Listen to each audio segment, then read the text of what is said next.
Conocerán la verdad y la verdad los hará libre. El día de hoy presentan estudios bíblicos a través de la Biblia, un análisis contextualizado, exegético y hermenéutico de la Biblia, desde Génesis hasta Apocalipsis, capítulo por capítulo, versículo por versículo, estudiaremos la Biblia para crecer en el conocimiento de la palabra de Dios. Estos estudios fueron diseñados por el teólogo erudito John Berno Magui y fueron narrados por el pastor Samuel Montoya. Acompáñenos en este interesantísimo recorrido bíblico a través de la Biblia. Bien, observemos lo que dice la introducción de esta Amén. epístola, lo que comprende los primeros 8 versículos. Y en los primeros 2 versículos del capítulo 1 leemos: Pablo, apóstol de Jesucristo por la voluntad de Dios, y el hermano Timoteo, a los santos y fieles hermanos en Cristo que están en Colosas, gracia y paz sean a vosotros, de Dios nuestro Padre y del Señor Jesucristo. De seguro que usted reconoce que esta introducción es algo familiar. Ya la hemos visto en 2 o 3 oportunidades en las epístolas de Pablo.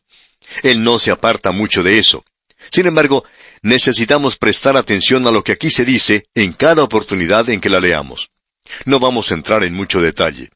Pablo se llama a sí mismo apóstol de Jesucristo, y siempre dice, por la voluntad de Dios. Pablo, amigo oyente, estaba en la voluntad de Dios cuando él era un apóstol. Y la pregunta importante que nosotros nos debemos hacer hoy es, ¿estamos nosotros en la voluntad de Dios cuando estamos sirviendo a Cristo? ¿Está usted, amigo oyente, seguro que se encuentra en el lugar apropiado? ¿Está seguro que está haciendo la cosa apropiada? Creemos que cada creyente es llamado a actuar en el cuerpo de los creyentes, y es importante el actuar de la forma apropiada. Tenemos demasiadas personas haciendo cosas hoy que no deberían estar haciendo. Esas personas piensan, tengo que ocuparme en hacer algo similar a lo que el hermano fulano de tal está haciendo. Amigo oyente, con toda certeza que nuestros dones son distintos. Todos nosotros tenemos dones distintos. Y creemos que vamos a actuar, vamos a funcionar un poco diferente. Pero debemos estar actuando. Y es maravilloso poder ver que este hombre Pablo, es un apóstol por la voluntad de Dios. Fue Dios quien le hizo a él un apóstol. Ahora, ¿le puso Dios a usted, amigo oyente, en el lugar donde se encuentra? Quizá en los negocios. Amigo oyente, cuando usted está en la voluntad de Dios, sentirá una profunda satisfacción.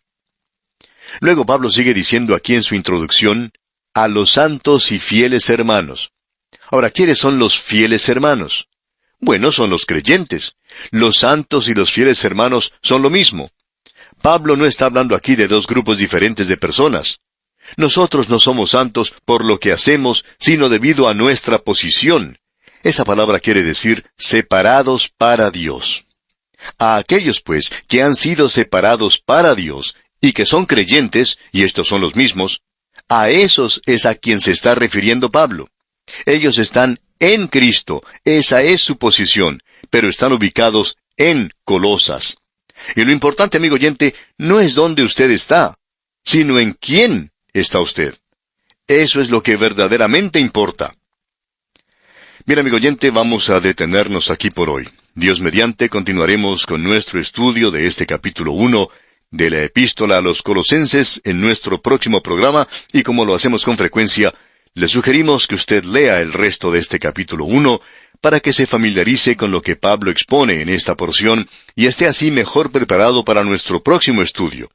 Será pues, hasta nuestro próximo programa, amigo oyente, que las bendiciones del Señor desciendan sobre usted, es nuestra ferviente oración. Comenzamos hoy nuestro estudio, amigo oyente, en el capítulo 1 de esta epístola del apóstol San Pablo a los Colosenses, y lo haremos considerando nuevamente el versículo 2, ya que no finalizamos el estudio de este versículo en nuestro programa anterior. Nos encontramos en la introducción de la epístola a los Colosenses. Encontramos a Pablo aquí escribiendo esta introducción que podríamos llamar estereotipada. Usted la puede encontrar en otras epístolas. Él dirige esta carta a los santos, y como dijimos anteriormente, estos santos son aquellos que han sido separados para Dios. Él no está haciendo ninguna diferencia aquí entre los santos y los fieles, ya que fieles quiere decir que ellos son hermanos creyentes. Y hermanos creyentes son lo mismo que fieles hermanos. Ellos están en Cristo. Y ya hemos considerado eso en varias oportunidades anteriores, así es que lo dejamos de lado por ahora. Pero el énfasis aquí se da a la persona de Cristo. Y luego dice que están en Colosas. O sea, esa es la ubicación y es bueno, es importante que tengamos una dirección aquí en la tierra. Pero también debemos tener una dirección allá en el cielo, en Cristo.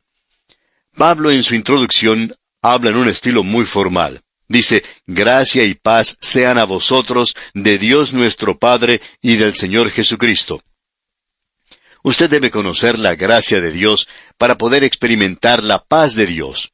Él dice que es de Dios nuestro Padre y del Señor Jesucristo. En realidad, en los mejores manuscritos no aparece esa expresión de y del Señor Jesucristo. Y eso, amigo oyente, es muy importante de notar porque la herejía que Pablo está contraatacando era el gnosticismo, la primera herejía en la iglesia, y estos eran de la rama de los esenios, y ellos relegaban a Dios a un lugar muy apartado del hombre, y uno tenía que pasar a través de emanaciones para poder acercarse a Dios. ¿Ha notado usted, amigo oyente, que todas las religiones paganas y la mayoría de los cultos o sectas también tienen cierta clase de ábrete sésamo antes de que uno pueda llegar a Dios?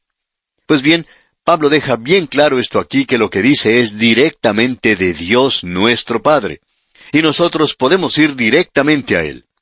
Ahora, en el versículo 3 de este capítulo 1 dice Pablo, siempre orando por vosotros, damos gracias a Dios, Padre de nuestro Señor Jesucristo. Nosotros vamos directamente a Dios. Uno no tiene que pasar por ninguna clase de emanación para poder hacerlo. Si usted está en Cristo Jesús, amigo oyente, entonces tiene entrada. Ese es uno de los beneficios de ser justificado por la fe. Es este acceso a Dios, es por medio de nuestro Señor Jesucristo. Y eso se nos presenta aquí de una forma muy clara. Y luego dice, siempre orando por vosotros. Ahora, si usted está haciendo una lista de oración del apóstol Pablo, tiene que anotar a los colosenses porque él siempre oraba por ellos. Estaban en su lista de oración. Y ahora dice en el versículo 4, habiendo oído de vuestra fe en Cristo Jesús, y del amor que tenéis a todos los santos. Y queremos enfatizar esto muy particularmente aquí. Él va a hablar acerca de las cosas buenas de esta gente, y él coloca junto aquí, como usted puede notar, la fe, el amor y la esperanza. Usted puede darse cuenta de esto al leer el versículo 5. Note usted lo que dice. A causa de la esperanza que os está guardada en los cielos, de la cual ya habéis oído por la palabra verdadera del Evangelio. Y debemos agregar que esto de la palabra verdadera del Evangelio se refiere al contenido del Evangelio, a las grandes verdades que pertenecen al Evangelio de la gracia de Dios. Hay otra cosa de importancia que debemos notar aquí. Pablo está hablando aquí de las cosas buenas de esta gente, y con razón. Ellos tenían fe hacia Dios, y eso es para el pasado, ya que la fe descansa sobre hechos históricos. Amigo oyente, usted no ha escuchado el Evangelio, a no ser que haya escuchado algo en qué creer, no algo que hacer, algo en qué creer. Es lo que Él hizo por usted y por mí hace más de 2000 años. La fe es por el oír, y el oír por la palabra de Dios. No es un salto en la oscuridad. Es algo que descansa sobre hechos históricos y es creyendo en Dios. Ahora eso es para el pasado, pero hay amor para el presente. Y usted puede notar que él habla de eso en la segunda parte del versículo 4, donde dice, y del amor que tenéis a todos los santos. Y amigo oyente, creemos que no tiene ningún sentido hoy el hablar de lo fundamentales que somos, y luego pasar nuestro tiempo crucificando a los demás hermanos, tratando de encontrar faltas en ellos, tratando de llamarles algo menos de lo que usted es, porque usted es un santo maravilloso, y ellos simplemente no han podido alcanzar ese nivel tan elevado suyo, y ellos no se han separado de la misma manera en que usted se ha separado. Amigo oyente, el mundo hoy no está interesado en esa clase de cosas. El mundo quisiera saber si nos amamos los unos a los otros. Y la hipocresía hoy del fundamentalismo es que le gusta derribar a algún hermano y muestra muy poco amor en muchos lugares. Hay muchos hombres que están en desacuerdo sobre una cosa u otra, y no podemos desear que todos ellos sean perfectos de ninguna manera. Así es que uno debe soportarles y también debe orar por ellos. Cierto hombre se acercó en cierta ocasión a un predicador y comenzó a conversar con él, y en el curso de la conversación comenzó a criticar duramente a uno de los líderes cristianos, y en cierto sentido el predicador tampoco estaba en completo acuerdo con algunas de las cosas que aquel líder hacía. Sin embargo, el Espíritu de Dios estaba usando a aquel líder de una forma muy poderosa. De modo que el predicador le preguntó a este hombre que estaba criticando, le dijo, ¿ha orado usted alguna vez por este hombre? A lo cual él le respondió, por supuesto que no. Bueno, le dijo el predicador, creo que debería hacerlo. Creo que usted debería orar por él porque Dios lo está usando. El Espíritu de Dios le está usando. Y amigo oyente, estos colosenses tenían algunas cosas buenas y tenían fe hacia Dios. Tenían una fe sólida, eran fundamentalistas y ellos también tenían amor por los hermanos y eso es algo importante. Y eso también es para el presente, como podemos apreciar. Aquí también encontramos esperanza para el futuro. Pablo puso estas tres gracias juntas a causa de la esperanza que os está guardada en los cielos. Me gustaría que usted notara una cosa. En el capítulo 13 de la primera epístola a los Corintios, Pablo presenta estas tres cosas, pero de una forma un poco diferente. Dice, y ahora permanecen la fe, la esperanza y el amor, estos tres. Él coloca la esperanza en el segundo lugar y el amor en el último lugar. ¿Por qué? Porque el amor es la única cosa que permanecerá. Es lo único que no es solo para el presente, sino que durará en la eternidad. Así es que necesitamos comenzar a exhibir eso aquí en la tierra. ¡Cuán maravilloso es eso, amigo oyente! Ahora en la primera parte del versículo 5 dice, como acabamos de leer, a causa de la esperanza que os está guardada en los cielos. Y esa esperanza es la bendita esperanza, mirando hacia la venida de Cristo, y nosotros debemos amar su venida también. Luego dice, de la cual ya habéis oído por la palabra verdadera del Evangelio. Ahora, el Evangelio es un Evangelio sencillo, eso es cierto. Y a usted se le pide que crea en ciertos hechos. Pero hay muchos hechos que están relacionados con el Evangelio. Él tuvo un nacimiento virginal, realizó milagros. Él es el Dios hombre y Él murió sobre la cruz, fue sepultado y resucitó. Él ascendió nuevamente al cielo. Él envió al Espíritu Santo al mundo en el día de Pentecostés para que formara la iglesia. Y hoy Cristo está sentado a la diestra de Dios. Ahora esa posición se nos da por el hecho de que nuestra redención ha sido completada. Y se nos dice que entremos en ese descanso que Él ofrece a aquellos que vienen a Él. Pero Él tiene un ministerio de intercesión presente por nosotros. Y pienso que también otros ministerios. Y luego Él regresará otra vez. Y todo eso es parte de ese glorioso Evangelio, del contenido del Evangelio como lo muestra Pablo aquí. Luego Él dice en el versículo 6 en su primera parte, que ha llegado hasta vosotros, así como a todo el mundo. Esa es una declaración bastante fuerte como nos podemos dar cuenta. El Dr. Vincent, un gran expositor de la epístola a los Colosenses, como de otras también, cree que es una forma retórica de expresar esto. Es una hipérbole. Y queremos ser honestos con usted, amigo oyente, y decir que tenemos dificultad en aceptar eso. ¿Quiere usted decir, Pablo, que el Evangelio en esta época en particular, cuando se encontraba en la prisión de Roma, había alcanzado ya a todo el mundo? Bueno, eso es lo que Pablo dice, y pensamos que debemos tomarlo literalmente. Y creemos que Pablo quiere decir lo que dice. Y uno no se da cuenta de lo correcto que es esto hasta cuando puede contemplar en la ciudad de Sardis de Turquía parte del camino romano que ha sido excavado en esa zona. Ese es el camino por el cual llegó Pablo al país de Galacia en su camino hacia Éfeso. Y allí, por 3 años, se predicó el Evangelio y la gente que se encontraba allí venía de todas partes del Imperio Romano. El Evangelio había llegado antes que Pablo a Roma, ya que él no fue a esa ciudad sino hasta cuando fue tomado prisionero, y el Evangelio estaba siendo predicado a través del Imperio Romano. La palabra que se utiliza aquí es cosmos, y quiere simplemente decir el Imperio Romano de aquel día. Quiere decir que el Evangelio en ese tiempo había penetrado a los lugares más alejados del Imperio Romano. Había cruzado hasta la Gran Bretaña y había llegado a otros lugares. Y cada parte del Imperio Romano había oído el Evangelio en esa época en particular. Amigo oyente, esos apóstoles primitivos, antiguos, siempre estaban andando. Y no nos gusta el tratar de criticarlos. Y aquí dice que se predicó a todo el mundo romano. Y Pablo agrega, y lleva fruto. Y donde se predica el Evangelio llevará fruto, amigo oyente. Donde se presente la palabra de Dios, donde se presente el contenido del Evangelio, llevará fruto. Eso es lo que está diciendo, y tiene razón. El autor de estos estudios bíblicos, el Dr. J. Vernon McGee, decía: «Debo confesar que mi fe era un poco débil con este programa radial. Yo estaba determinado a presentar la palabra de Dios, pero, hablando honradamente, esperaba fracasar rotundamente. Y la sorpresa más grande de mi vida fue que Dios bendijo su palabra. Nunca antes me había sorprendido tanto. Pensaba que me dejaría solo, pero no fue así. Él me dijo que iba a bendecir su palabra, y usted puede contar con ella». Y el apóstol Pablo dice aquí en este primer capítulo de la Epístola a los Colosenses, versículo 6, «Y lleva fruto, y crece también en vosotros, desde el día que oísteis y conocisteis la gracia de Dios en verdad». Nos sorprende mucho el ver la cantidad de cartas que recibimos y gente que nos dice que ha llegado a conocer a Cristo a través de este débil ministerio radial nuestro. Pero amigo oyente, Dios bendice su palabra, y eso no solo lo creemos, sino que lo sabemos. Y no estamos dispuestos a discutir o argumentar sobre esto con ninguna persona.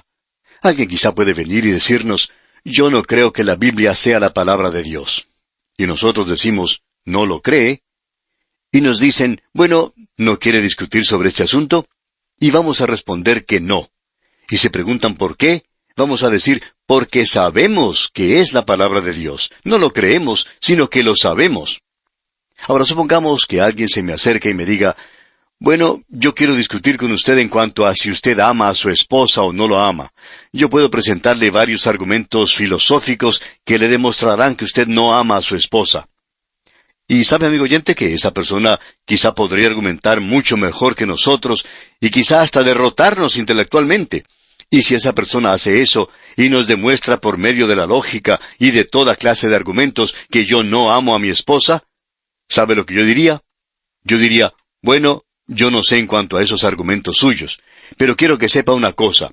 Yo amo a mi señora, yo amo a mi esposa, yo sé eso, estoy convencido de eso.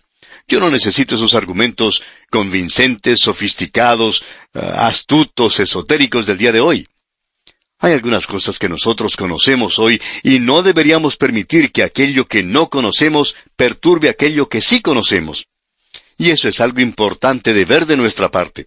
Por eso es que dice aquí: «Y lleva fruto, y crece también en vosotros, desde el día que oísteis y conocisteis la gracia de Dios en verdad».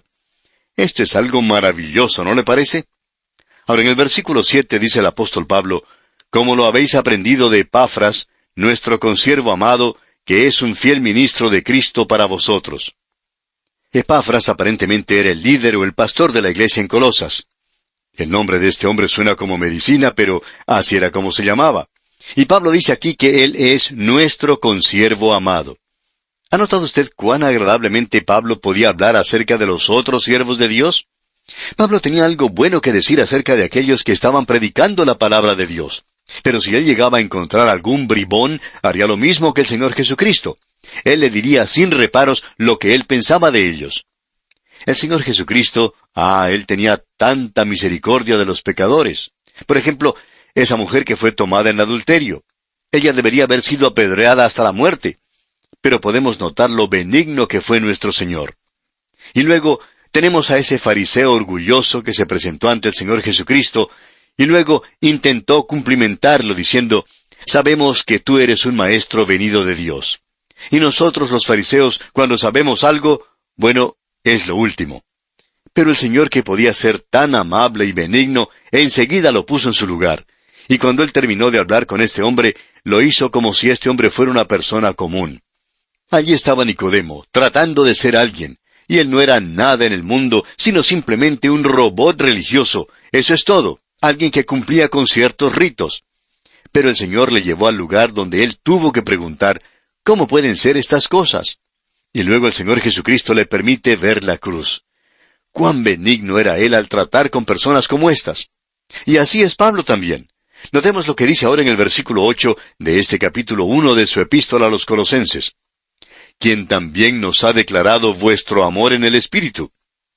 Usted va a encontrar que no se da mucho énfasis en esta epístola al Espíritu Santo. Lo que Él está aclarando a ellos es que ellos no van a ser capaces de mostrar este amor a no ser que lo hagan por medio del Espíritu Santo. Él dice en otra parte, el fruto del Espíritu es amor. Y eso es muy importante de notar de nuestra parte. Y aquí Pablo no va a tratar de ese aspecto. Él va a hablar de la persona de Cristo, y cuando Él lo hace, entonces el Espíritu Santo tomará las cosas de Cristo y nos las mostrará. Eso es lo importante de ver aquí. Y ahora estamos entrando en eso, digamos de paso. Ya hemos dejado la introducción y entramos a la oración del apóstol Pablo. Aquí tenemos una de las oraciones más hermosas de la Escritura. Y creemos que esta es una de las oraciones que toca todos los puntos importantes y usted podrá notar las cosas por las cuales ora Pablo. Lo interesante es que hoy encontramos a personas orando por estas cosas. Y Pablo deja muy en claro que nosotros ya tenemos esas cosas. El Dr. Ironside comenta sobre ciertas oraciones que dicen lo siguiente: Te rogamos, Padre, que perdones nuestros pecados y nos laves en la sangre de Jesucristo, que nos recibas en tu reino. Danos tu Santo Espíritu y sálvanos por amor a Cristo. Amén. ¿Sabía usted, amigo oyente, que Dios ya ha contestado cada una de esas peticiones? Dios nos ha perdonado por todas nuestras culpas. Nosotros ya hemos sido limpiados por la sangre de Cristo. Él ya nos ha llevado de este reino de tinieblas al reino del sol de su amor. Y Él nos ha sellado con el Espíritu Santo. Y si cualquiera no tiene al Espíritu de Cristo, Él no le pertenece, dice la Escritura. Él nos ha salvado eternamente desde el mismo momento en que creemos al Evangelio. Lo que tendríamos que hacer nosotros es darle las gracias por lo que ha hecho, en lugar de pedirle que lo haga. En lugar de decir, te pedimos que hagas esto, deberíamos decir, te damos gracias porque ya has hecho eso. Escuchemos ahora la oración de Pablo. Él dice aquí en el versículo 9, por lo cual también nosotros, desde el día que lo oímos, no cesamos de orar por vosotros, y de pedir que seáis llenos del conocimiento de su voluntad en toda sabiduría e inteligencia espiritual. Esto es magnífico, esto es lo primero. Él oraba para que ellos fuesen llenos del conocimiento, y eso es epignosis. Amigo oyente, estas personas eran herejes, ellos eran los gnósticos, pretendían tener un conocimiento superior. Y Pablo dice aquí, no cesamos de orar por vosotros, y de pedir que seáis llenos del conocimiento de su voluntad, que tengáis un superconocimiento. Los gnósticos se jactaban que ellos lo tenían, y Pablo aquí limita este conocimiento a la voluntad de Dios, y tiene que ser en sabiduría, inteligencia espiritual y conocimiento. Y la palabra sabiduría se presentará como 40 veces en esta carta. Y vamos a destacar esto cuando se presente otra vez. Notemos ahora lo que dice el versículo 10, en su primera parte se menciona otra cosa, leamos. Para que andéis como es digno del Señor, agradándole en todo. Agradando a Dios. Y esto quiere decir que nosotros no nos vamos a estar inclinando ante los hombres o tratando de complacerlos. Y luego en la segunda parte del versículo 10 tenemos la tercera cosa, llevando fruto en toda buena obra. Es decir que el creyente es una rama que lleva fruto. Nosotros debemos producir fruto. Y al final de este mismo versículo 10 leemos, y creciendo en el conocimiento de Dios. El creyente no debe ser una persona estática, sino que tiene que ser viva y crecer en la palabra de Dios. ¿Y cuán importante es esto, amigo oyente? Sigamos adelante. En el versículo 11 tenemos la quinta cosa por la cual ora Pablo. Allí dice, fortalecidos con todo poder, conforme a la potencia de su gloria, para toda paciencia y longanimidad. Y la fuerza y el poder solo viene de Dios, y eso es producido por el Espíritu Santo en paciencia y longanimidad y gozo. Fortalecidos con todo poder, dice. Y notamos que dice también, para toda paciencia. Y luego dice en ese mismo versículo, y longanimidad. ¡Cuán maravilloso es esto, amigo oyente! Llegamos ahora a las cosas por las cuales Él da gracias. Y todas nuestras oraciones deberían estar llenas de acción de gracias. Notemos lo que dice el versículo 12. Con gozo, dando gracias al Padre que nos hizo aptos para participar de la herencia de los santos en luz. Dios, en su gracia, nos ha dado una herencia con los santos en luz. Y nosotros deberíamos asirnos de eso, agarrarnos de eso, creer en Dios. La segunda cosa es mencionada en el versículo 13, donde dice, el cual nos ha librado de la potestad de las tinieblas y trasladado al reino de su amado Hijo. Nosotros hemos sido librados del reino de Satanás. Estábamos muertos en delitos y pecados, andábamos según el mundo, y ahora hemos sido trasladados al reino de su amado Hijo. De paso, digamos que este es el aspecto presente del reino de Dios aquí en la tierra. El único lugar donde podemos tener el reino de Dios es sobre la tierra. Usted no lo puede edificar. La única forma en que se puede tener es abriendo su corazón y recibiendo a Cristo Jesús como su Salvador. Y entonces usted mismo es trasladado a ese reino. Esto es algo maravilloso, debemos afirmar. Y en el versículo 14 se nos dice, en quien tenemos redención por su sangre, el perdón de pecados. Esto es algo realmente maravilloso. Nosotros hemos sido trasladados y ahora tenemos perdón. Y esto siempre está relacionado, como ya lo hemos dicho, con la sangre de Cristo. Dios no perdona el pecado de una forma arbitraria o sentimental. Y la redención aquí quiere decir que Él ya pagó el precio y nos ha librado de nuestra esclavitud. Tenemos aquí estas 5 cosas maravillosas, y aún así hay muchas personas que todavía hoy están orando para obtener estas cosas. Amigo oyente, estas cosas pueden ser suyas. ¿Por qué no le da gracias al Señor por ellas? Esa es la debida actitud que tiene que tener el creyente hoy. En nuestro próximo programa, Dios mediante, vamos a observar la persona de Jesucristo. Usted recuerda que en el Cantar de los Cantares de Salomón hablamos de eso.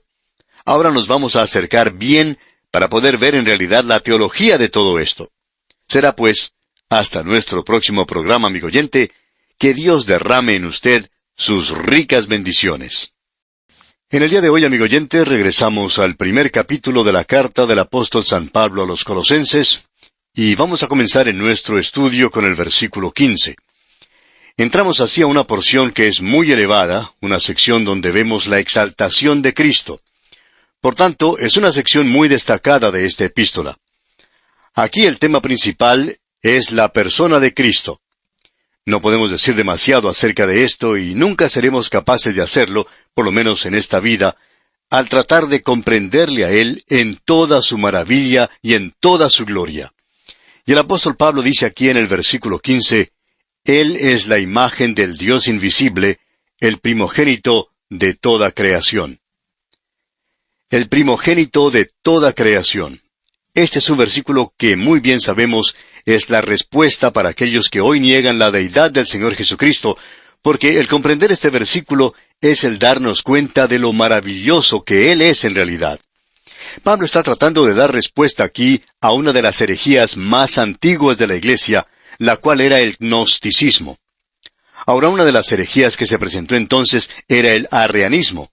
El hereje y escritor griego Ario de Alejandría dijo que el Señor Jesucristo era nada más que una criatura. Y el concilio de Nicea le respondió en el año 325 después de Cristo, cuando hizo la siguiente declaración. El Hijo es tan hombre como el mismo hombre, y tan Dios como el mismo Dios. Y más adelante en la historia de la Iglesia, Socino propagó esta herejía de que Jesucristo no era Dios, y que nosotros no necesitábamos un salvador del pecado, que nosotros no éramos totalmente depravados. Y en realidad, esto ha sido la base de los unitarios y de muchos otros cultos en la actualidad. Y hay uno de ellos en particular, y usted sabe cuál es. Pues bien, hay 9 marcas de identificación de Cristo que lo hacen a Él diferente de cualquier otra persona que haya vivido. Y también es superior a todos ellos. Tenemos 2 de estas declaraciones aquí en este versículo que estamos leyendo.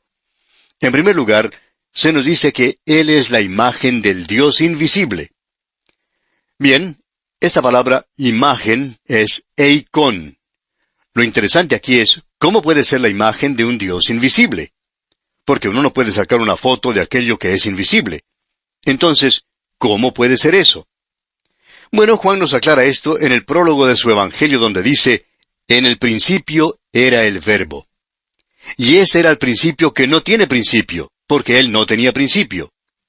Y el capítulo 1, versículo 1 del Evangelio según San Juan declara, en el principio era el Verbo, y el Verbo era con Dios, y el Verbo era Dios. Y luego más adelante en el versículo 14 del mismo capítulo 1 de San Juan, dice, y aquel Verbo fue hecho carne. O podríamos decir, nació carne. Si usted busca la historia de la Navidad en el Evangelio de Juan, aquí la tiene. Él fue hecho carne. Y fue así como Él llegó a ser la imagen del Dios invisible. ¿Sabe por qué? Porque Él es Dios. Si Él no fuera Dios, entonces no podría haber llegado a ser la imagen del Dios invisible. Bien, la segunda declaración que tenemos aquí nos dice que Él es el primogénito de toda creación. Aquí tenemos nuevamente esta declaración tan tremenda y maravillosa. Y eso revela su relación con el Padre, y es su posición en la Trinidad. En ninguna parte de las Escrituras se nos enseña que Él tuvo su comienzo en Belén. Se nos dice que la profecía dijo que vendría de Belén. Porque un niño nos es nacido, hijo nos es dado. Él vino de la eternidad y tomó en sí mismo nuestra humanidad.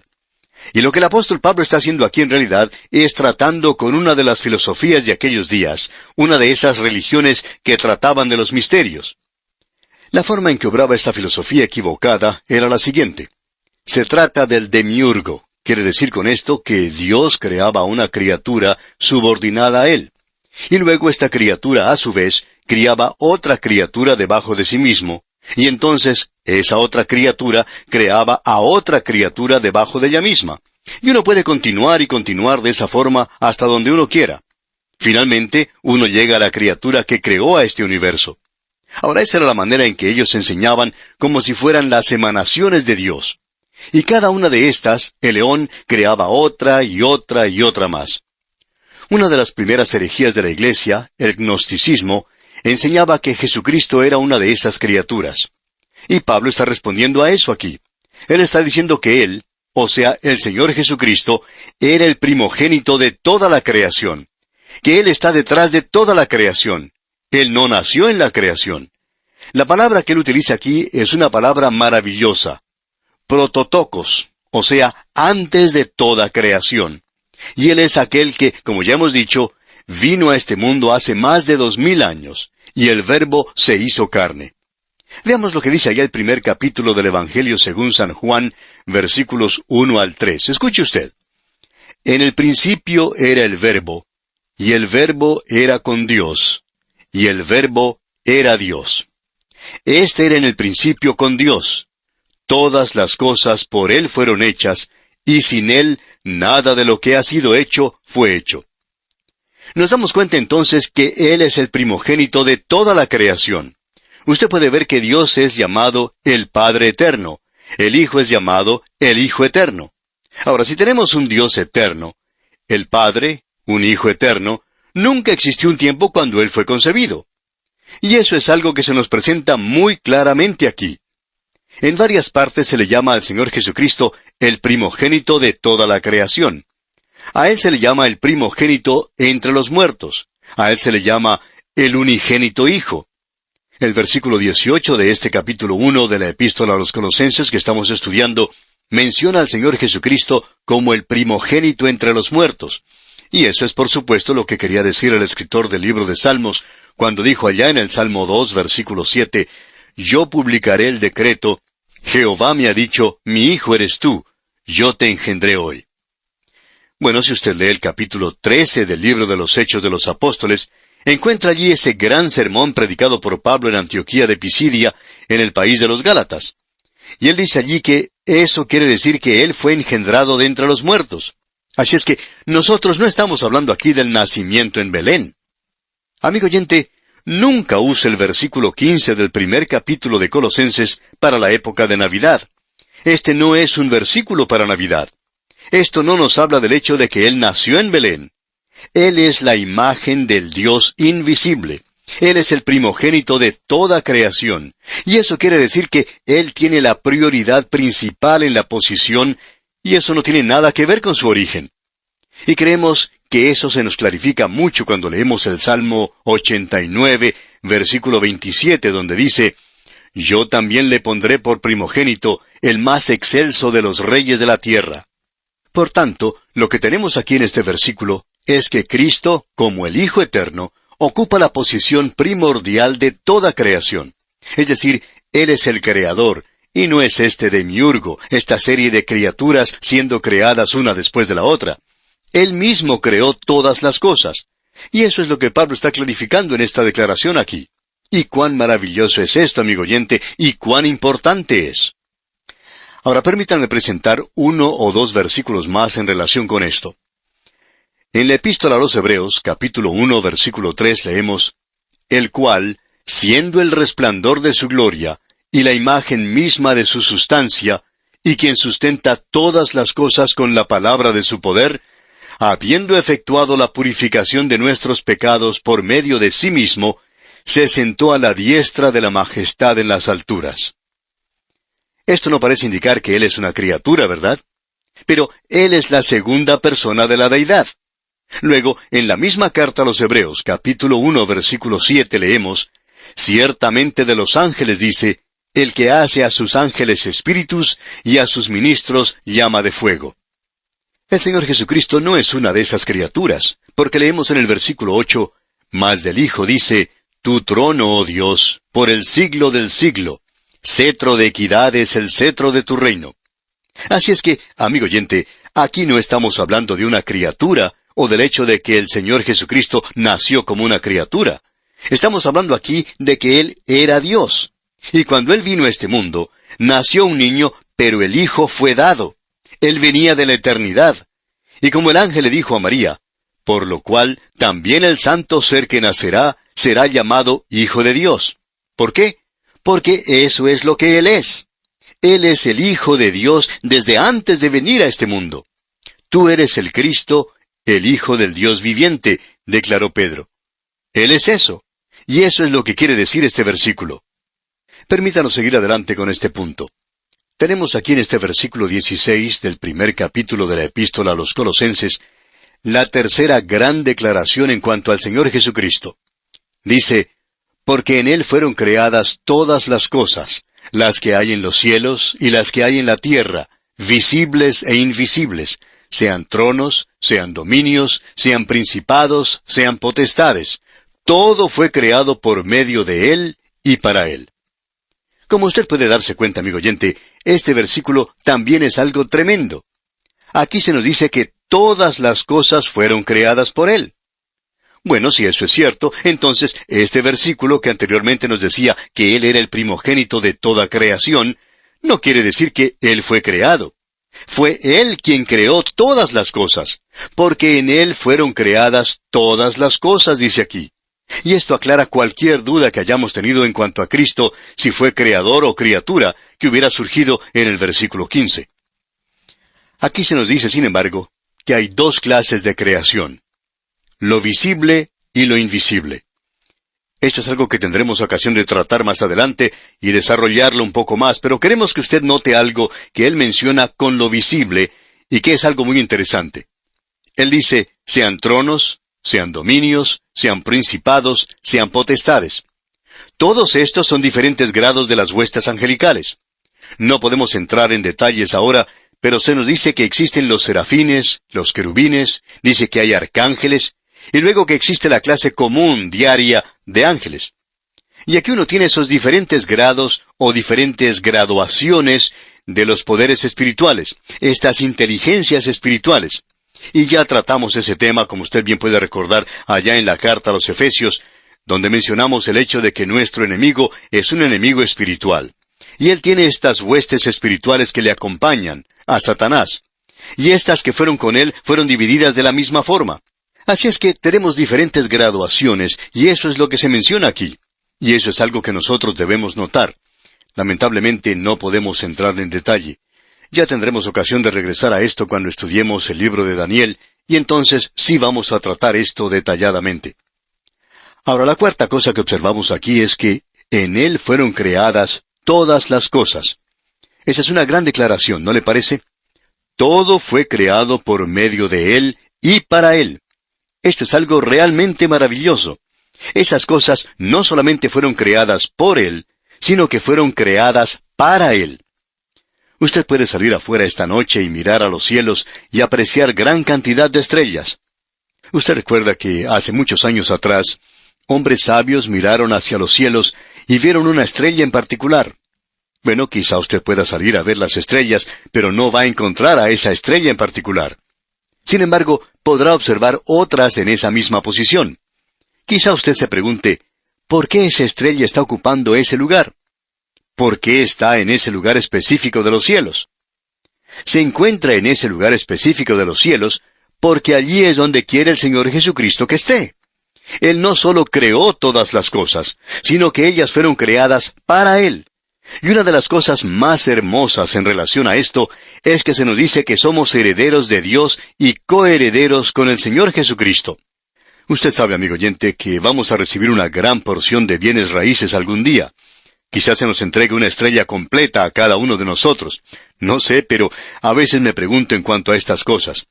Y creo que vamos a estar muy ocupados en la eternidad y que entonces ya no seremos seres terráqueos. Tendremos un cuerpo nuevo, librado del poder de la gravedad. Estaremos viviendo en una ciudad llamada Nueva Jerusalén. En ese entonces vamos a poder viajar de un lugar a otro en este vasto universo de Dios. Pero no sabemos lo que Él nos va a entregar. Él lo hizo todo y Él lo creó todo. Lo creó de la nada. Lo hace andar según le parece a Él. Este es su universo, el universo de Él. Y si a usted le interesa saber por qué cierta clase de árbol tiene cierta clase de hoja, bueno, es porque así lo quiso Él. Fue hecho por Él y fue hecho para Él. Y nosotros vamos a ser parte de eso algún día. Nosotros vamos a recibir algo de eso. ¿Qué herencia la que recibiremos, amigo oyente? Nunca hemos dedicado mucho tiempo a eso porque siempre creemos que es algo teórico, dado a la especulación, y aún hoy creemos que es así, pero a menudo me he preguntado lo que usted y yo vamos a recibir algún día. Va a ser algo maravilloso cuando lo recibamos, amigo oyente. Usted y yo, amigo oyente, vivimos nada más que en una tienda aquí en esta tierra. Así es como Pablo llama a estos cuerpos. Pablo dice, porque sabemos que si nuestra morada terrestre, este tabernáculo, o sea, esta tienda, se deshiciere, es decir, este cuerpo regresa al polvo del cual salió si usted coloca el cuerpo en la tierra al momento de la muerte, cuando nosotros ya hemos salido del mismo. Ausentes del cuerpo, dice Pablo, presentes con el Señor. Nosotros estaremos en nuestro hogar con el Señor cuando nos ausentemos de este cuerpo terrenal, estos cuerpos viejos que tenemos en los cuales andamos aquí. Y amigo oyente, usted puede estar viviendo en un hogar que cueste millones de dólares, pero aún así, usted está viviendo en una tienda débil, antigua, lista a destruirse. Todos nosotros nos encontramos en la misma situación con los cuerpos que tenemos. Uno de estos días recibiremos un cuerpo glorificado, y entonces recibiremos nuestra herencia. Y usted puede quedarse con esa casa tan valiosa y lujosa que tiene, amigo oyente. No va a estar en ella por mucho tiempo, pero para mí se ha preparado algo en la eternidad. Y si usted es un hijo de Dios, también hay algo preparado para usted en la eternidad. Y me gusta mucho en la forma en que esto es expresado. Luego leemos en la primera parte del versículo 17 de este capítulo 1 de la Epístola a los Colosenses, y Él es antes de todas las cosas. Y eso indica que en Cristo, antes de su encarnación, moran todas las cosas.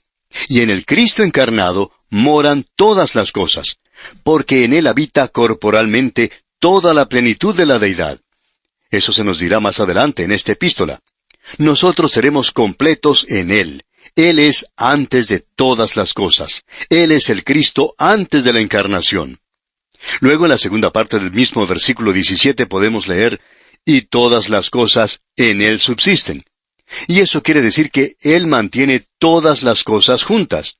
Él es un buen pegamento en lo que se refiere a mantener a este universo unido. Hace algunos años, en nuestra época, el hombre realizó algo muy atrevido. El hombre desató el átomo. El Señor Jesucristo, cuando creó el átomo, ató a cada una de esas pequeñas partículas juntas, y el hombre realizó lo que llamó la división del átomo. Amigo oyente, él se encontró con una vasta fuente de poder. ¿Ha pensado usted alguna vez en el tremendo poder que existe en el átomo de este universo? El hombre puede hacer una bomba que probablemente ni usted ni yo podríamos levantar y hacer volar este universo, o destrozar este mundo en el cual vivimos, dejándolo hecho pedazos. ¿Ha pensado usted alguna vez en el tremendo poder que está atado en este vasto universo físico? ¿Quién mantiene a estas cosas unidas? Él no solo creó todas las cosas, amigo oyente, sino que todas las cosas en Él subsisten. Y eso, amigo oyente, es una gran tarea en sí misma, el de mantener todo esto junto. El Señor Jesucristo es quien hace eso. Y todas las cosas en Él subsisten. Y eso se menciona otra vez, amigo oyente, en el capítulo 1 de la Epístola a los Hebreos, versículo 3, donde dice, en el cual, siendo el resplandor de su gloria, la imagen misma de su sustancia, y quien sustenta todas las cosas con la palabra de su poder, habiendo efectuado la purificación de nuestros pecados por medio de sí mismo, se sentó a la diestra de la majestad en las alturas. Él sustenta todas las cosas. Él es una persona maravillosa, ¿verdad? Él es una persona gloriosa. Notemos ahora lo que se dice acerca de Él en el versículo 18 de este capítulo 1 de la Epístola a los Colosenses. Y Él es la cabeza del cuerpo que es la Iglesia, Él que es el principio, el primogénito de entre los muertos, para que en todo tenga la preeminencia. Aquí se nos dice nuevamente que Él es el primogénito, pero Él es el primogénito de entre los muertos. Eso es lo que tenemos en el Salmo 2 que ya hemos considerado. Y Él es la cabeza de la Iglesia. Eso lo vimos allá en la Epístola a los Efesios, capítulo 1, versículo 22. Él es el primogénito de entre los muertos, y Él es el único que ha sido resucitado en un cuerpo glorificado. ¿Sabía usted que existe solo un hombre que ha sido resucitado con un cuerpo glorificado? Él es las primicias de los que duermen. Así es que, cuando usted pone a un ser amado en la tumba, a un ser amado que está en Cristo, es como si lo estuviera colocando en un hotel. Es como si lo colocara allí por unos pocos días, porque muy pronto llegará una mañana brillante. El cuerpo duerme. La persona ha ido a estar con el Señor. ¡Qué cuadro el que tenemos, amigo oyente! Y luego, cuando Él regrese a tomar a su iglesia y sacarla de este mundo, entonces, amigo oyente, ese cuerpo resucitará. Ha sido sembrado en corrupción, resucitado en incorrupción, y nosotros recibimos un cuerpo nuevo. Así que Él es la cabeza del cuerpo que es la iglesia. Él es el principio, el primogénito entre los muertos, para que en todo tenga la preeminencia. Y vamos a observar esto, Dios mediante, en nuestro próximo programa. Será pues, hasta entonces, que la dulce presencia del Señor inunde su vida, es nuestra ferviente oración. Hoy, amigo oyente, nos encontramos en una sección del primer capítulo de esta epístola a los Colosenses, en la cual estamos tratando con la persona del Señor Jesucristo. Y al comienzo, en el versículo 15, vimos que hay 9 cosas que identifican al Señor Jesucristo y que éstas le hacen a Él diferente, superior y único. No vamos a volver a mencionar estas cosas porque ya estamos al final de la lista.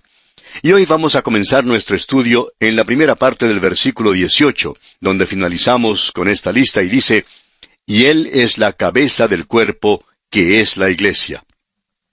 Y esa es la clave, creemos, para la epístola a los Colosenses. Y permítanos decirle por qué.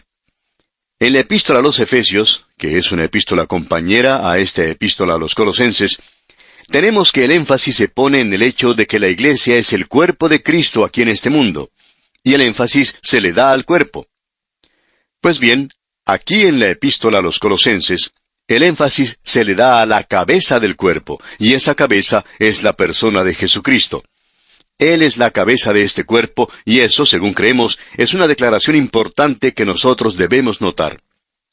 Si usted regresa a la epístola a los Efesios, puede encontrar allá en el capítulo 1, versículo 22, lo siguiente. Y sometió todas las cosas bajo sus pies, y lo dio por cabeza sobre todas las cosas a la Iglesia. Así que nos damos cuenta que estas dos epístolas van juntas. Y en la epístola a los Filipenses, que va junto con estas otras, en lo que llamamos las epístolas del cautiverio, vemos a la Iglesia con pies que camina a través de este mundo. Y la experiencia de la Iglesia, la experiencia del creyente, es decir, lo que el creyente debe experimentar.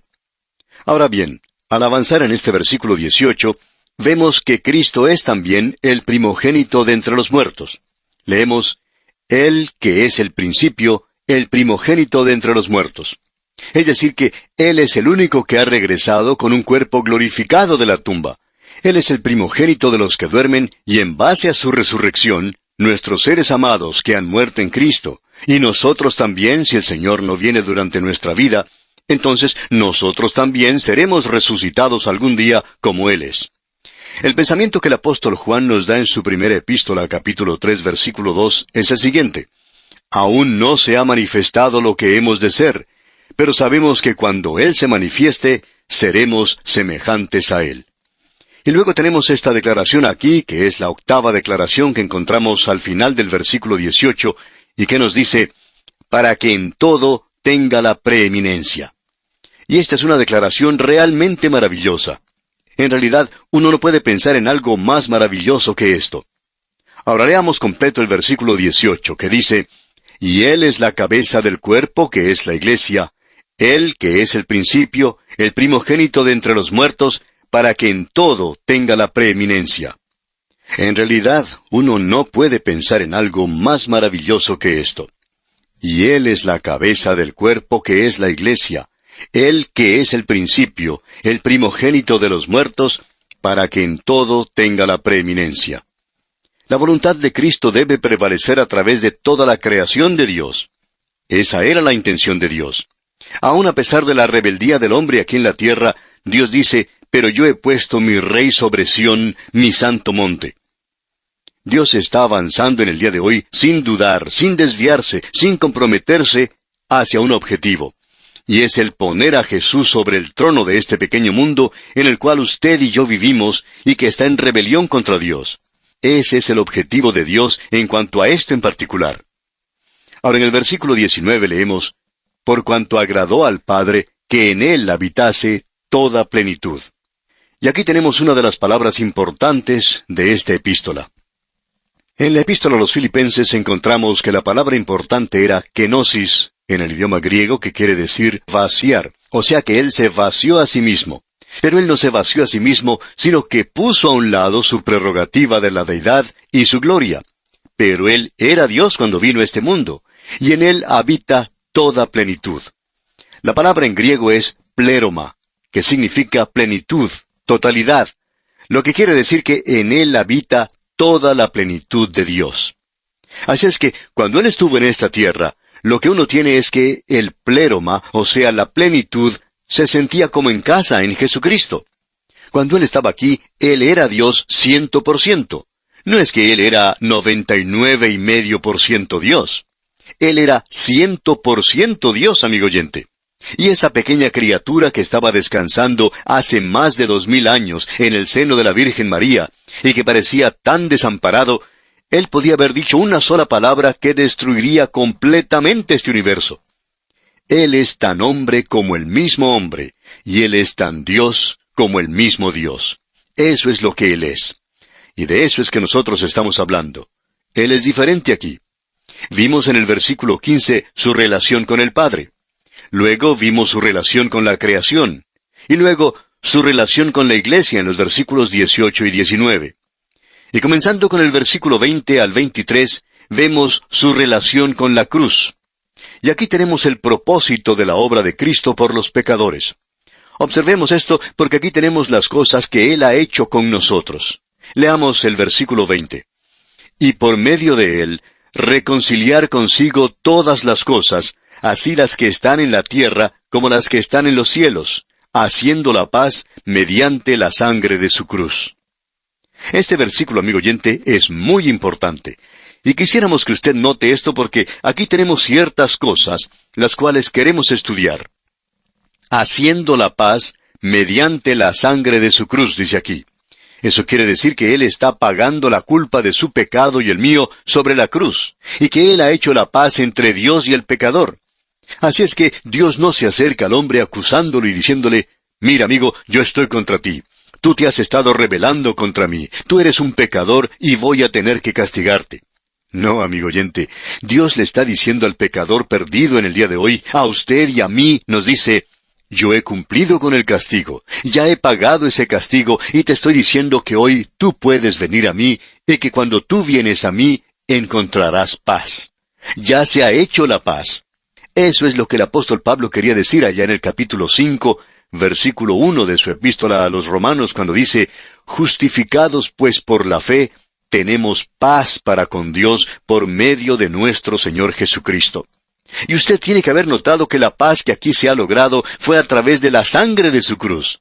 Esta es una declaración muy interesante. Y usted puede notar que el apóstol Pablo pone juntos el perdón de los pecados con la sangre de la cruz. Usted se puede dar cuenta, amigo oyente, que Dios hoy no es un vecino desagradable que nos está esperando a la vuelta de la esquina para saltar sobre nosotros y encontrar alguna falta en nosotros. Dios tiene su mano extendida y está diciéndole al pecador, ven y te daré redención y descanso. Por eso decimos que lo que Él dice aquí es algo muy importante. Haciendo la paz mediante la sangre de su cruz. Como usted puede ver, cuando Dios perdona, amigo oyente, siempre lo hace porque el castigo ya ha sido pagado. Él nunca perdona sino hasta cuando se haya pagado el castigo. Ya ha sido pagado el castigo por su pecado, amigo oyente. Por tanto, Dios le puede perdonar. Y ahora podemos leer, y por medio de Él, reconciliar consigo todas las cosas. Ahora observemos esa palabra, reconciliación. La reconciliación es hacia el hombre. La redención es hacia Dios. Es decir que lo que Dios está diciendo al pecador en el día de hoy es lo que dijo el apóstol Pablo en su segunda carta a los Corintios, capítulo 5, versículos 18 al 20. Y todo esto proviene de Dios, quien nos reconcilió consigo mismo por Cristo y nos dio el ministerio de la reconciliación, que Dios estaba en Cristo reconciliando consigo al mundo, no tomándoles en cuenta a los hombres sus pecados, y nos encargó a nosotros la palabra de la reconciliación. Así que somos embajadores en nombre de Cristo, como si Dios rogase por medio de nosotros. Os rogamos en nombre de Cristo, reconciliaos con Dios. Eso es exactamente lo que Dios le está diciendo al hombre del día de hoy. Dios dice, yo estoy reconciliado con ustedes. ¿Quieren ustedes reconciliarse conmigo? Eso es lo que dice aquí. Hay muchas personas que dicen que uno tiene que hacer algo para ganarse a Dios. Amigo oyente, Dios está tratando de ganarlo a usted para el reino de los cielos. Y tal parece que el zapato está al revés, en el otro pie. Dios le está pidiendo al hombre que se reconcilie. Pues Él, es decir, Dios, ya está reconciliado. Tenemos ahora aquí una declaración que ha causado que algunas personas tengan la impresión equivocada de que todos van a ser salvos. Porque aquí dice, y por medio de Él, reconciliar consigo todas las cosas. Y habla mucho de eso. No sé por qué la gente no presta un poco más de atención a la gramática en este versículo. Aquí se habla de reconciliar consigo todas las cosas. Bien, entonces, ¿cuáles son todas esas cosas? Bueno, eso está en realidad limitado a todas las cosas que tienen que ser reconciliadas, que están señaladas para reconciliación. Creemos que sería bueno mencionar un versículo que nos pueda aclarar este punto y que se encuentra allá en la epístola a los Filipenses, capítulo 3, versículo 8, donde leemos, y ciertamente aún estimo todas las cosas como pérdida por la excelencia del conocimiento de Cristo Jesús, mi Señor, por amor del cual lo he perdido todo y lo tengo por basura, para ganar a Cristo. Escuche lo que Pablo está diciendo aquí. Nos dice, estimo todas las cosas como pérdida. Ahora, ¿cuáles son todas esas cosas? ¿Quiere decir acaso todas las cosas en este mundo? No, amigo oyente. Estimo todas las cosas que él tenía que perder. Y él ya había mencionado las cosas positivas que él tenía en su vida, como la vida religiosa que él había tenido. Él ya había mencionado todo esto. Y esas son todas esas cosas a las que él se refiere. Pablo no podía perder algo que no tenía. Por tanto, eran aquellas cosas que él podía perder. Pues bien, volviendo ahora a nuestro texto, ¿cuáles entonces son todas esas cosas? Son todas las cosas que él había señalado para ser reconciliadas. Ahora él dice aquí, y él limita eso, así las que están en la tierra como las que están en los cielos. Bueno, esta es otra declaración que nos llama mucho la atención. Le vamos a decir por qué. Porque aquí tenemos algo que es muy interesante. Él no dice las cosas que están debajo de la tierra. Hace unos momentos mencionamos la porción de la epístola a los Efesios, capítulo 1, versículo 22, donde dice que Dios sometió todas las cosas bajo sus pies. Dios le había puesto a él, a Cristo, como la cabeza sobre todas las cosas en la iglesia. Ahora, ¿cuáles son todas las cosas que serán? Bueno, allá en la epístola a los Filipenses, capítulo 2, versículo 10, dice que en el nombre de Jesús se doble toda rodilla de los que están en los cielos y en la tierra y debajo de la tierra. Bien, todo reconocerá el señorío de Jesucristo, pero eso no quiere decir que ellas van a ser reconciliadas, porque él aquí en Colosenses capítulo 1 versículo 20 menciona simplemente las cosas que están en la tierra como las que están en los cielos. No se menciona aquí las cosas debajo de la tierra. Amigo oyente, no escuche, no preste atención a las cosas que le van a decepcionar el día de hoy. Ese canto de sirena que le dice, bueno, todas las cosas van a resultar bien. Usted puede contar con Dios, que Él va a ser dulce y bueno, como si fuera una abuelita. Y no queremos ser irrespetuosos aquí, amigo oyente, pero dicen que Él va a ser bueno y dulce con todos y que uno puede contar con eso. Amigo oyente, no ponga su confianza en eso, porque las cosas que van a ser reconciliadas son las cosas que están en el cielo y en la tierra, no debajo de la tierra. Las cosas debajo de la tierra van a tener que inclinarse ante Él, no van a ser reconciliadas con Él. Este es el lugar y esta es la vida donde nosotros debemos ser reconciliados con Dios. Como bien podemos darnos cuenta, este es un versículo tremendo. Ahora en el versículo 21, en este capítulo 1 de la epístola a los Colosenses, leemos, «Y a vosotros también, que erais en otro tiempo extraños y enemigos en vuestra mente, haciendo malas obras, ahora os ha reconciliado». Dios no espera hasta que nosotros prometamos lavarnos bien la cara, ponernos nuestra ropa dominguera e ir a la escuela dominical antes de haber decidido hacer eso. Lo hizo cuando usted y yo, amigo oyente, aún estábamos en rebelión contra Él y haciendo obras malas. Entonces fue cuando nos reconcilió a sí mismo. Nadie puede decir hoy, yo estoy perdido porque Dios no ha hecho una provisión adecuada para mí. Usted está perdido, amigo oyente, porque usted quiere perderse. Usted está perdido porque usted está en rebelión contra Dios. Luego el apóstol Pablo menciona algo aquí que es muy interesante y que nosotros queremos enfatizar. Leamos otra vez este versículo 21. «Y a vosotros también, que erais en otro tiempo extraños y enemigos en vuestra mente, haciendo malas obras, ahora os ha reconciliado». Esta frase aquí de «enemigos en vuestra mente» nos recuerda que existe una separación mental de Dios, así como también una separación moral. Hay muchas personas que opinan que uno está perdido porque uno salió y se emborrachó. Amigo oyente, esa no es la razón por la cual una persona está perdida. Usted está perdido porque su mente está separada de Dios hoy. Esa es la razón por la cual uno está perdido. Y eso, creemos nosotros, nos explica ese feroz antagonismo contra Dios de parte de aquellos llamados intelectuales. Existe un odio tremendo contra Dios, y esto es algo que uno no se da cuenta, sino hasta cuando se predica el Evangelio a ciertos grupos. Cuando usted predica el Evangelio a cierta clase de gente, puede observar en sus ojos el odio tremendo que ellos tienen contra el Señor Jesucristo y contra lo maravilloso que Él es, y lo que hace para salvarlos.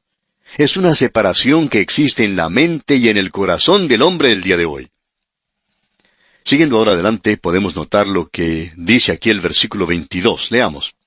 «En su cuerpo de carne, por medio de la muerte, para presentaros santos y sin mancha e irreprensibles delante de Él».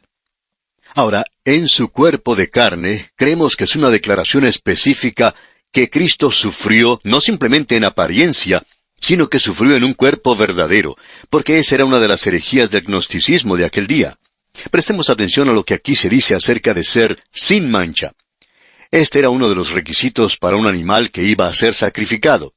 Y Él es capaz de presentarnos sin mancha. ¿Por qué? ¿Porque lo somos? No, amigo oyente, sino porque Él ocupó nuestro lugar. Usted y yo no podemos presentar perfección ante Dios, y Dios no puede aceptar nada que no sea perfecto. Por tanto, Él no puede salvarnos por nuestras obras o por nuestro carácter. Simplemente no podemos alcanzar esa perfección. Luego tenemos esa palabra irreprensibles. Y eso significa que no se nos puede acusar, no se nos puede culpar de nada. Es decir, que Dios es quien justifica. Y si Dios es quien justifica, entonces, ¿quién nos va a acusar? Él es el que nos ha limpiado. Y cuán maravilloso es esto, amigo oyente. Luego en la primera parte del versículo 23 se nos dice, si en verdad permanecéis fundados y firmes en la fe. Este no es una cláusula condicional que se encuentra aquí y que se basa en el futuro. Él no está hablando de eso. Ese es el sí que hemos visto antes y que el apóstol Pablo acostumbra usar. Este es el sí de un argumento. Esto no es algo que será si alguna otra cosa es, sino que es el sí de un argumento, y este sí del argumento, creemos, debe ser mirado de la siguiente manera, que no tiene referencia al futuro. No es algo que será si alguna otra cosa es, sino que es algo que fue si alguna otra cosa es. Es decir, si usted hoy es un hijo de Dios, y eso es lo que él quiere señalar aquí. Si usted es un hijo de Dios, va a continuar en la fe, permanecerá fundado y firme. Y como dice el versículo 23 a continuación, y sin moveros de la esperanza del Evangelio que habéis oído. Usted no será movido si usted es un hijo de Dios en este instante. Y Pablo continúa en la parte final de este mismo versículo 23, que habéis oído, el cual se predica en toda la creación que está debajo del cielo, del cual yo, Pablo, fui hecho ministro. A Pablo siempre le gusta mirar hacia el pasado y destacar este glorioso privilegio que él tenía de ser un ministro de Jesucristo. Y amigo oyente, consideramos eso como el honor más grande que se le pueda dar a una persona. Y cada día le damos gracias a Dios por el privilegio que nos ha dado de presentar su palabra. No creemos que exista algo igual o superior a esto. Llegamos ahora al versículo 24, donde se trata la obra subjetiva de Cristo por los santos. Y esta es otra división que comprende los versículos 24 al 29. Con estos versículos se finaliza este primer capítulo. Por supuesto, vamos a tener que esperar hasta nuestro próximo programa para entrar en detalle aquí, pero permítanos mencionar solamente algo para que pueda pensar desde ahora hasta el momento en que nos reunamos otra vez más. Pablo dice aquí en el versículo 24 de este capítulo 1 de su epístola a los Colosenses, «Ahora me gozo en lo que padezco por vosotros, y cumplo en mi carne lo que falta de las aflicciones de Cristo por su cuerpo, que es la Iglesia». Pablo está diciendo aquí que era necesario para él llenar lo que faltaba del sufrimiento de Cristo. Ahora, ¿no es esa una declaración sorprendente? Alguien quizá nos puede decir, bueno, eso contradice lo que usted estaba predicando, que Él sufrió por nosotros y pagó la culpa del pecado y que no hay nada que debamos hacer para la salvación. Y amigo oyente, aún opino que eso es verdad. En efecto, yo sé que eso es verdad, pero ¿contradice eso este versículo? No, amigo oyente, ese versículo no lo contradice para nada. Y vamos a hablar de eso, Dios mediante, en nuestro próximo programa. Será pues, hasta entonces, es nuestra oración que la seguridad de participar de la herencia de los santos en luz sea su mayor tesoro. Nos encontramos hoy en el primer capítulo del libro de Colosenses y vamos a observar lo que nos dice el versículo 24. Aquí encontramos la obra subjetiva del Señor Jesucristo por los santos o creyentes. Destacamos esto en nuestro programa anterior porque aquí parecería que Pablo está diciendo que Cristo no sufrió lo suficiente y que era necesario de parte de Él sufrir para completar el sufrimiento de Cristo. Leamos nuevamente el versículo 24. «Ahora me gozo en lo que padezco por vosotros, y cumplo en mi carne lo que falta de las aflicciones de Cristo por su cuerpo, que es la Iglesia». Esta es una declaración sorprendente. Parecería casi increíble que los sufrimientos de Cristo no hubieran sido suficientes. Volvamos a leer esto para que se nos haga más claro el significado de este versículo 24. «Ahora me gozo en lo que padezco por vosotros, y cumplo en mi carne lo que falta de las aflicciones de Cristo por su cuerpo, que es la Iglesia». Ahora Pablo estaba sufriendo en su cuerpo por amor al cuerpo de Cristo. La implicación que encontramos aquí es que algo faltaba en los sufrimientos de Cristo. Parecería indicarnos eso. Luego, entonces, la segunda implicación es que era necesario para Pablo, y creemos que también para todos los creyentes, el realizar una compensación o suplir aquello que faltaba. Es decir, yo debo llevar su sufrimiento y compartirlo. Y esto completa los sufrimientos de Cristo. Ahora eso es algo realmente alarmante porque esta es una epístola, la cual, como ya hemos mencionado anteriormente, nos revela la plenitud de Cristo. Porque en Él habita corporalmente toda la plenitud o el pléroma de la deidad. Cuán maravilloso es que todo tiene como centro al Señor Jesucristo. En nuestro programa anterior vimos que para que en todo tenga la preeminencia, y sin embargo, aquí parecería que aún falta algo por hacer. De paso, digamos que Pablo escribió esto desde la prisión, y él dice, yo he cumplido con todo esto. Usted recordará que el Señor Jesucristo le dijo dos cosas a Ananías, explicando las razones por las cuales él había salvado a Pablo y cómo lo iba a utilizar. En primer lugar, él dice, instrumento escogido me es este, para llevar mi nombre en presencia de los gentiles. Y en segundo lugar, dijo, yo le mostraré cuánto le es necesario padecer por mi nombre. Y en la prisión es cuando Pablo escribe diciendo, he cumplido todo eso, ya lo he hecho. Ahora quisiéramos decir en este instante al comenzar este programa, que podemos apreciar en este muy disputado versículo, y nos apresuramos a decirlo, que los sufrimientos de Pablo no proveen redención. No había ningún mérito en sus sufrimientos por los demás, o aún por sí mismo para su redención. Y Pablo tiene mucho cuidado en seleccionar las palabras apropiadas aquí. Es decir que Pablo estaba acostumbrado a hablar de la redención de Cristo, no como un sufrimiento, sino como una cruz, una muerte y su sangre. Es decir que existe un sufrimiento ministerial y un sufrimiento mediador. El sufrimiento mediador es el sufrimiento que Cristo padeció por nosotros. Ahora es necesario que distingamos entre el sufrimiento de Cristo y estas otras dos clasificaciones generales y el hacer una distinción bien definida entre ellas. Y queremos hacer eso hoy. Deseamos tratar de clarificar este pasaje de las Escrituras. Tenemos ese sufrimiento que Él soportó y que no puede ser compartido. Y luego tenemos el sufrimiento de Cristo que Él soportó y que puede ser compartido. Pues bien, observemos ahora el sufrimiento de Cristo que no puede ser compartido porque existe una línea divisoria muy bien definida entre los dos. En primer lugar, Él sufrió como un hombre. Él era el Hijo del Hombre. El sufrimiento que es común a toda la humanidad cuando Él en su encarnación, hace más de 2000 años, nació en la ciudad de Belén. Y yo siempre me he preguntado si cuando Él nació, ¿lloró Él como lloran los pequeños nenitos cuando nacen en este mundo? Y pienso que sí. Él estaba cubierto con el vestido de esa frágil carne que usted y yo tenemos. Y en esa carne, Él podía sentir hambre, Él podía sentir sed, también Él podía sentirse solo. Él podía sufrir la angustia y el dolor y la pena. Y Él se podía dormir en un barco porque se sentía fatigado y cansado. Esos son sufrimientos humanos. Nosotros todos tenemos eso. Porque cada uno debe llevar su propia carga, nos dice Pablo. Hay cargas que debemos llevar nosotros solos. Nacemos solos y así fue con Él. Y sentimos dolor solos. Hay ciertos problemas que usted y yo debemos enfrentar solos. Hay cierta pena o dolor que nos llega y que nadie puede compartir con nosotros. Cuando nos enfermamos, nadie puede ocupar nuestro lugar. Y así sucedió cuando uno de mis hijos que enfermó y tenía una fiebre de 40 grados centígrados. Al ver a este hijo padeciendo bajo esa fiebre, yo hubiera dado cualquier cosa por ocupar su lugar. Sin embargo, no lo podía hacer. Uno no puede compartir esa clase de cosas. Y amigo oyente, llegará la hora cuando usted y yo tengamos que pasar por el valle de sombra de muerte.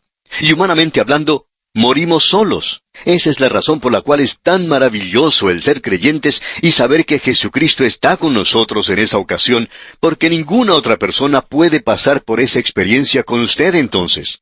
Así es que Jesucristo sufrió como hombre, como ser humano. Y luego tenemos el otro sufrimiento que Él no podía compartir. Él sufrió como el Hijo de Dios. Él se identificó a sí mismo con Dios.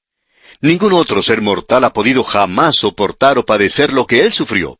Él fue hecho como sus hermanos y Él mismo sufrió. Pero Él sufrió como el Hijo de Dios.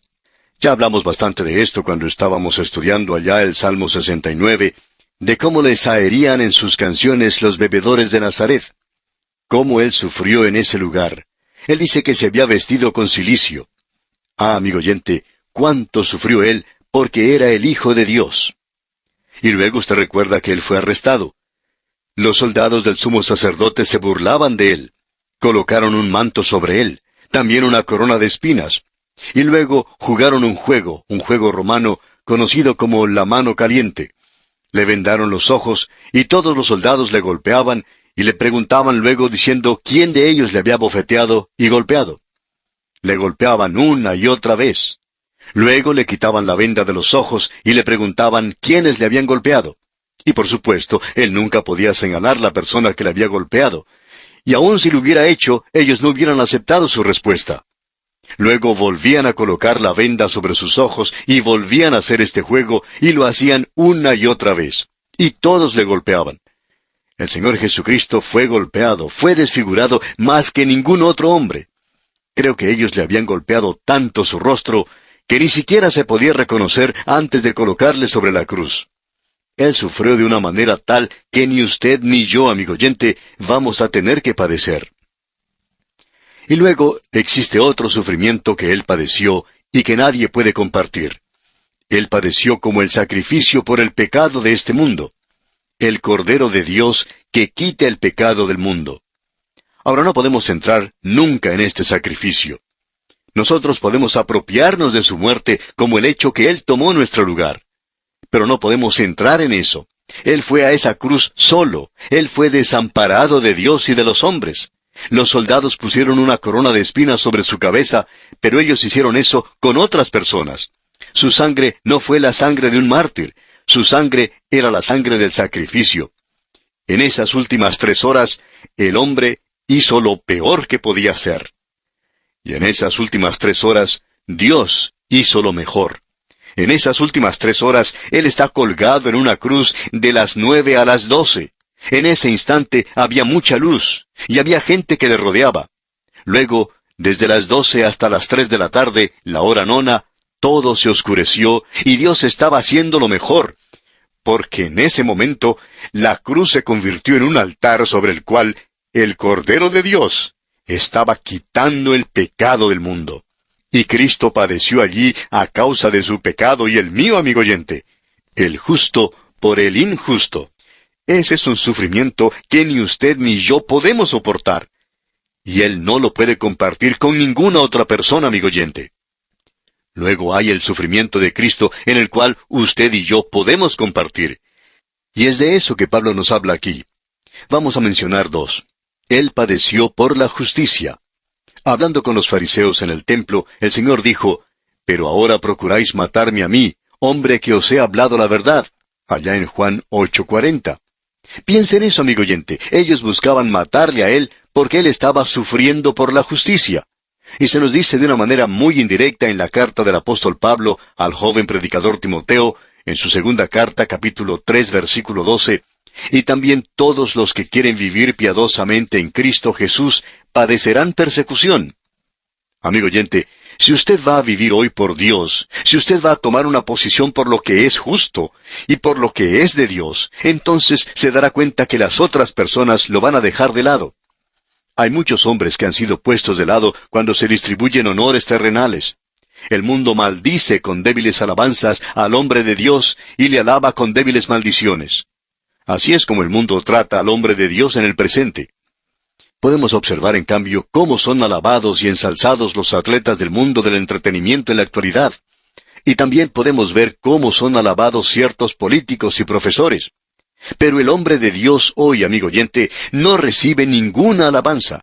Usted sufrirá por la justicia si se mantiene firme por las cosas que son correctas y justas en este mundo. Y Pablo dice allá en su epístola a los Romanos, capítulo 8, versículo 36, como está escrito, «Por causa de ti somos muertos todo el tiempo, somos contados como ovejas del matadero». Esta es la posición que usted ocupará si toma una posición con Cristo. Y luego, el segundo tipo de sufrimiento que podemos compartir es que sufriremos en la misma medida con la cual nos identificamos con Cristo. El apóstol Juan, allá en su primera epístola, capítulo 4, versículo 17, dice, «En esto se ha perfeccionado el amor en nosotros, para que tengamos confianza en el día del juicio, pues como Él es, así somos nosotros en este mundo». Y el Señor Jesucristo mismo nos dice algo muy directo, cuando expresa ya en el Evangelio según San Juan, capítulo 15, versículo 18, «Si el mundo os aborrece, sabed que a mí me ha aborrecido antes que a vosotros. Si fuerais del mundo, el mundo amaría lo suyo. Pero vosotros no sois del mundo, y por eso el mundo os aborrece». La popularidad del creyente con el mundo es en razón inversa con su popularidad con Cristo. Amigo oyente, Si usted es popular con el mundo como creyente, usted no es popular con Cristo. Y si usted va a ser popular con Cristo, entonces no va a ser popular en este mundo. El Hijo de Dios hoy tiene que tomar su lugar, identificarse a sí mismo con Cristo Jesús. Usted tiene que recordar que el Señor Jesucristo sufre hoy a través de su iglesia. Usted recuerda lo que el Señor le dijo a Saulo de Tarso: Saulo, Saulo, ¿por qué me persigues? Y este joven fariseo se sentía aturdido y confuso, y él dijo: ¿Qué quieres decir? Yo no te estoy persiguiendo. Yo estoy persiguiendo a los creyentes. Pero ve usted, él realmente estaba persiguiendo a Cristo. Y Pedro podía decir en su carta, en su primera epístola, capítulo 4, versículo 12, Amados, no os sorprendáis del fuego de prueba que os ha sobrevenido, como si alguna cosa extraña os aconteciese, sino gozaos por cuanto sois participantes de los padecimientos de Cristo. Y debo decirle, amigo oyente, que Él sufrió como ser humano. Pero esa no fue su obra o muerte redentora sobre la cruz. Esas son cosas en las cuales ni usted ni yo podemos entrar, no podemos participar. Pero hay algo que es seguro. Si el Evangelio va a ir hacia adelante hoy, amigo oyente, entonces alguien debe sufrir. El doctor George Gale dijo lo siguiente: Cuando una criatura nace en este mundo, alguna mujer tiene que padecer dolor. Y la razón por la cual no hay más gente que está naciendo de nuevo es porque no hay suficientes creyentes dispuestos a padecer. Y eso no es algo muy popular hoy. Pero de eso es de lo que Pablo nos está hablando aquí. A todos nosotros nos gustaría mucho ver un avivamiento. Hablamos con mucha volubilidad acerca de testificar y vivir para Dios y cosas por el estilo. Amigo oyente, permítame decirle que si el Evangelio va a avanzar hoy, y si la gente va a ser salva, alguien tiene que pagar el precio. Y me pregunto, ¿cuánto está pagando usted hoy para esparcir la palabra de Dios? ¿Cuánto le está costando a usted en realidad, amigo oyente, para que sea predicada la palabra de Dios? Quizá eso no sea algo muy apropiado para decir ahora, pero es necesario hacerlo porque lo tenemos aquí ante nosotros. Bueno, continuemos observando lo que dice el resto de este capítulo. Y en el versículo 25 de este capítulo 1 de la epístola a los Colosenses, Pablo dice: de la cual fui hecho ministro según la administración de Dios que me fue dada para con vosotros, para que anuncie cumplidamente la palabra de Dios. Ahora Pablo usa aquí la palabra administración. Y cuando estábamos estudiando la epístola a los Efesios, tratamos con esta palabra en gran detalle. La palabra administración es la palabra economía, aún por transliteración. Tenemos economía política, economía doméstica, y hay muchas economías diferentes por las cuales Dios trata con este mundo. Pero amigo oyente, siempre está basado en la redención del Señor Jesucristo. Antes de que Cristo viniera a este mundo, los hombres presentaban un pequeño cordero hacia su venida en fe, porque ellos no eran salvos por ese pequeño cordero. Ellos fueron salvos porque Cristo murió por ellos. No traiga ahora un cordero, porque eso es algo histórico, ya que Cristo ya ha venido a este mundo. Todo lo que usted tiene que hacer ahora es confiar en Él. Es por eso que Pablo puede decir, de la cual fui hecho ministro según la administración de Dios. Esta nueva economía en la cual nosotros entramos, de la iglesia, que me fue dada para con vosotros. Eso es en realidad para los gentiles que se encontraban en Colosas, para que anuncie cumplidamente la palabra de Dios. Esto es algo que había estado oculto en el Antiguo Testamento, pero ahora Dios dice que el Evangelio debe ir a los gentiles. Y entonces dice aquí en el versículo 26 lo siguiente: el misterio que había estado oculto desde los siglos y edades, pero que ahora ha sido manifestado a sus santos. Ya hemos visto lo que ese misterio era. Algo que no se había revelado en el Antiguo Testamento y que ahora es revelado. Vimos allá en la carta a los Efesios que el misterio no era que los gentiles serían salvos, sino que algo nuevo iba a ocurrir. Dios iba a colocar ahora a Israel en la misma base que los gentiles, que todos estaban perdidos, que todos habían pecado. Nadie podía alcanzar la gloria de Dios.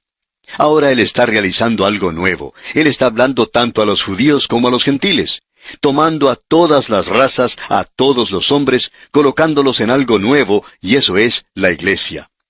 Eso nunca había sido revelado antes en el Antiguo Testamento, pero ahora está siendo revelado. Y dice Pablo, el misterio que había estado oculto desde los siglos y edades, pero que ahora ha sido manifestado a sus santos. Pablo no era el único que había recibido esto como piensan algunas personas. Eso había sido revelado a los santos de aquel día. Y en el versículo 27 leemos, a quienes Dios quiso dar a conocer las riquezas de la gloria de este misterio entre los gentiles, que es Cristo en vosotros, la esperanza de gloria. ¿Cuál era ese misterio? Es Cristo en vosotros, la esperanza de gloria. Es decir, que usted y yo, amigo oyente, hoy hemos sido llevados a algo completamente nuevo, y es la iglesia. Y la iglesia tiene una gloriosa perspectiva por delante. Hoy estamos en Cristo. En el momento en que usted confía en Cristo, el Espíritu Santo lo bautiza, lo coloca a usted en el cuerpo de creyentes. ¿Qué cosa más gloriosa, más maravillosa es esta, amigo oyente? Luego dice en la primera parte del versículo 28, a quien anunciamos, amonestando a todo hombre y enseñando a todo hombre en toda sabiduría. El Evangelio no es lo que nosotros predicamos, sino a quién predicamos. Nadie ha predicado el Evangelio si no ha predicado a Cristo. Amigo oyente, Cristo es el Evangelio. Juan dijo que Cristo era la vida eterna. Juan dice, nosotros vamos a hacer conocer esta vida eterna. Hemos visto la vida eterna. ¿Y a quién vio Juan? A Cristo. Y amigo oyente, hoy o usted lo tiene a Él o no lo tiene. El Evangelio es Cristo mismo. Es lo que Él ha hecho por nosotros en su muerte, su resurrección y lo que hará por nosotros en el futuro. Leamos una vez más este versículo 28. A quien anunciamos, amonestando a todo hombre y enseñando a todo hombre en toda sabiduría, a fin de presentar perfecto en Cristo Jesús a todo hombre. Ahora también hay algo más. Tenemos que enseñar. Creemos que hay dos cosas que como ministros debemos hacer hoy. Debemos predicar el Evangelio. Nosotros no solo hemos sido llamados para ganar a los pecadores a Cristo, sino también para salvarlos de la ira que vendrá. Eso es maravilloso. Pero yo debo buscar hoy que los hombres y las mujeres se conviertan en miembros fieles de una iglesia, la iglesia local. Y esa es la razón por la cual creo que debemos apoyar a tantos pastores por muchos países en el día de hoy. Estamos tratando de ayudar a las iglesias. Y lo hacemos porque, si no lo hacemos, no cumpliríamos con nuestro ministerio. Porque nosotros no solo tenemos que predicar el Evangelio, sino que debemos edificar a la gente para que ellos puedan llegar a ser buenos miembros de la iglesia, para que lleguen a ser fieles a ese lugar, para que crezcan en la gracia, para que ellos puedan llegar a servir a Cristo en la asamblea local. Eso es, amigo oyente, algo realmente maravilloso. Y Pablo dice ahora en el versículo 29, para lo cual también trabajo, luchando según la potencia de Él, la cual actúa poderosamente en mí. Esto es algo que creemos es muy personal y maravilloso. Él dice, esto es lo que yo estoy tratando de hacer, lo que estoy buscando hacer. Y esta palabra, luchando, quiere decir agonizando, según la potencia de Él, la cual actúa poderosamente en mí. Y ese debería ser el deseo de cada uno de nosotros que estamos trabajando por Cristo hoy, que Él obre poderosamente en nosotros haciendo dos cosas, anunciando la palabra de Dios, el Evangelio, para que la gente sea salva, salva de la ira que vendrá, y luego para edificarlos en la fe. Bien, esas son las dos cosas que nosotros los ministros debemos hacer hoy. Esas son las dos cosas que la iglesia tiene que hacer hoy, y es algo muy importante. Bien, amigo oyente, vamos a detenernos aquí por hoy. Continuaremos, Dios mediante, en nuestro próximo programa. Le sugerimos, mientras tanto, leer el segundo capítulo de esta epístola a los Colosenses, para estar así bien informado cuando demos comienzo a este también importante capítulo. Es nuestra confianza que el estudio de hoy haya afirmado su fe en el Señor. Será pues, hasta pronto, y que el Señor le bendiga.